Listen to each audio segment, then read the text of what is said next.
Last question on my end, Kong. Kasi right now, the backlash right now is on your committee. Kasi parang pakiramdam nila, pinanigan ninyo yung mga kurakot na sangkot sa flood control while Barsaga, who is speaking openly against corruption in the Marcos administration, siya pa itong na-suspend ng House of Representatives. So parang ang dating is the let's be blunt, the crocs protecting each other, the crocodiles protecting each other. What's your thought on that, Kong?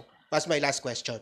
Gusto ko pong ipaalam sa ating mga kababayan, sabi ko nga kanina, nakikiisa ako sa panawagan ng aking mga kapwa mambabatas at naniniwala ako mas mabigat na parusa at mas maganda kung uunahin natin ang mga members ng Kongreso na sangkot sa ganitong mga anomalya. Mas magandang sila unahin kasi mas mabigat yun eh.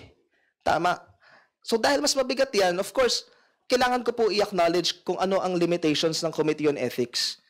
And on my end po, malaking pagkakamali man yan o maliit, hindi po natin pwedeng baliwalain ang isa.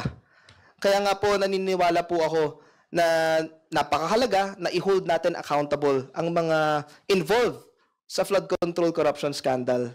Pero gusto ko po ipaalam sa ating lahat, hindi po mutually exclusive ang pag-demand ng accountability sa graft and corruption and sa pag-demand ng proper conduct from our elected public officials.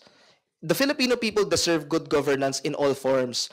We deserve accountability in all aspects of public life, whether big or small. Whether it's your involvement in enormous public infrastructure projects, kailangan manganagot ka dyan.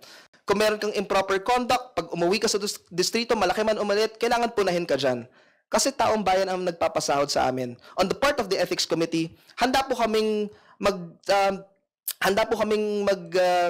cater ng ethics complaint laban sa mga ganong kongresista.